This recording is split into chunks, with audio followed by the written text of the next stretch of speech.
तो चलिए स्टार्ट करते हैं आज का topic, electric field on axial line of N electric dipole. तो यहाँ पर हमें डाइपोल की एक्सियल लाइन पर डाइपोल के ही कारण किसी एक पॉइंट पर इलेक्ट्रिक फील्ड फाइंड आउट करना है। तो ये हमारा एक डाइपोल ए बी है। हम जानते हैं इलेक्ट्रिक डाइपोल टू इक्वल और अपोजिट चार्जेस का एक सिस्टम होता है जो कि एक दूसरे से फाइनाइट डिस्टेंस पर होते हैं। तो ये हमारे दो अपोजिट चार्जेस हैं, प्लस क्यू माइनस क्यू, जो कि एक दूसरे से 12 डिस्टेंस पर हैं। और ये डाइपोल का सेंटर है जो कि टोटल डिस्टेंस को 2 इक्वल हाफ में डिवाइड कर देता है। अब इसी डाइपोल की एक्सिस की लाइन पर किसी एक पॉइंट पर हमें इलेक्ट्रिक फील्ड फाइंड आउट करना है।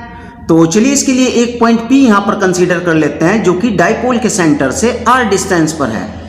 अब क्योंकि पॉइंट P पर डाइपोल के कारण इलेक्ट्रिक फील्ड फाइंड आउट करना है, तो इसके लिए यहाँ पर हमें एक यूनिट पॉजिटिव चार्ज कंसीडर कर लेते हैं जो कि इलेक्ट्रिक फील्ड की डायरेक्शन फाइंड आउट करने में हमारी हेल्प करता है।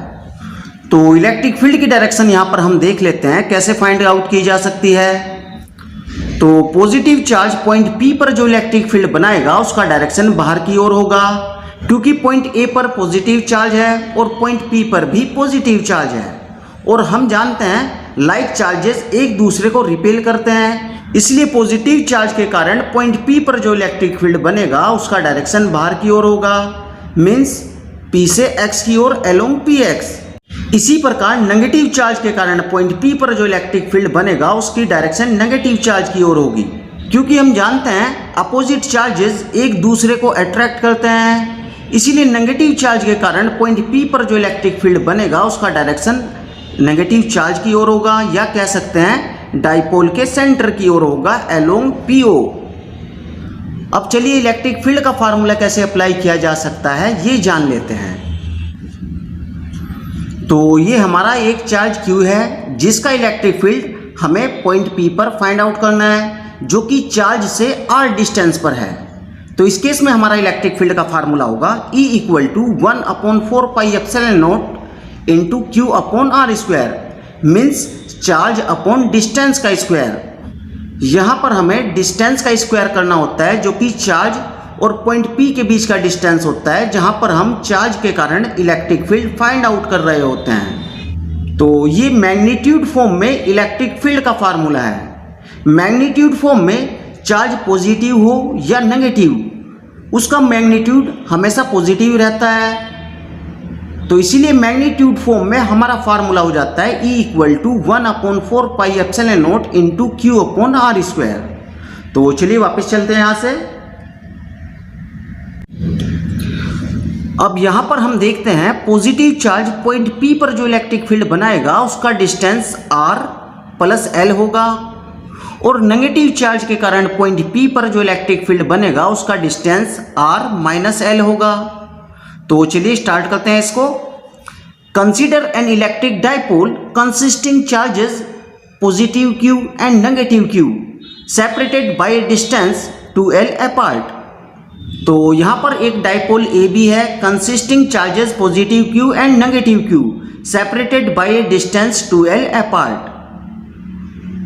तो चलिए नेक्स्ट देखते हैं, electric field at point P due to positive Q। अब पॉजिटिव Q के कारण जो पॉइंट P पर इलेक्ट्रिक फील्ड बनेगा वो EA होगा और डिस्टेंस R प्लस L होगी।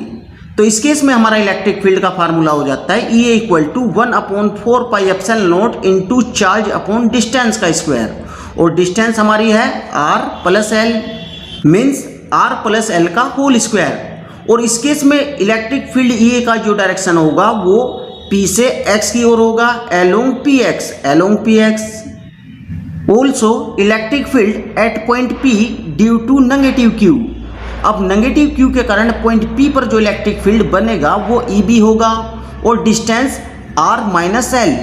तो इस केस में हमारा इलेक्ट्रिक फील्ड का फार्मूला हो जाता है EB equal to 1/4 pi epsilon not into Q upon distance का स्क्वायर, और डिस्टेंस है हमारी R minus L, means R minus L का होल स्क्वायर। और इस केस में इलेक्ट्रिक फील्ड का जो डायरेक्शन होगा वो P से डाइपोल के सेंटर की ओर होगा, means along PO। Therefore net electric field at point P। तो नेट इलेक्ट्रिक फील्ड देखने के लिए हम जान लेते हैं दोनों ही चार्ज पॉइंट P पर इलेक्ट्रिक फील्ड बना रहे हैं जिसका डायरेक्शन अपोजिट साइड है, इसीलिए इनका रिजल्टेंट इलेक्ट्रिक फील्ड ही पॉइंट P पर डाइपोल के कारण नेट इलेक्ट्रिक फील्ड होगा। अब यहाँ पर हम देख लेते हैं कौन सा चार्ज पॉइंट P पर स्ट्रॉन्ग इलेक्ट्रिक फील्ड बना रहा है।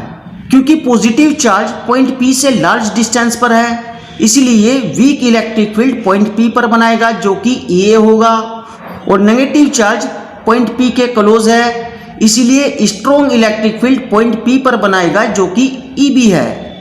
अब net electric field find out करने के लिए हमें स्ट्रॉन्ग फील्ड से वीक फील्ड को माइनस करना होता है, और इस केस में हमारा नेट इलेक्ट्रिक फील्ड हो जाता है E equal to EB minus EA। तो चलिए देखते हैं इसको। Therefore net electric field at point P E equal to EB minus EA। अब यहाँ पर हम EB और EA की वैल्यू पुट कर देते हैं। हम देखते हैं Q upon 4 pi epsilon not, Q upon 4 pi epsilon not यहाँ पर कॉमन है, तो ये यहाँ पर हम कॉमन ले लेते हैं। तो हमारे पास बचता है 1 अपॉन R माइनस एल का whole square minus 1 upon R plus L का होल स्क्वायर। अब यहाँ पर हम इनकी क्रॉस मल्टीप्लाई करा देते हैं, तो हमारे पास आ जाता है Q upon 4 pi epsilon not into R plus L का whole square minus R minus L का होल स्क्वायर, और नीचे हो जाता है हमारा A minus B, A plus B, A square minus B square means R square minus L square का whole square. अब यहाँ पर हम होल स्क्वायर खोल देते हैं,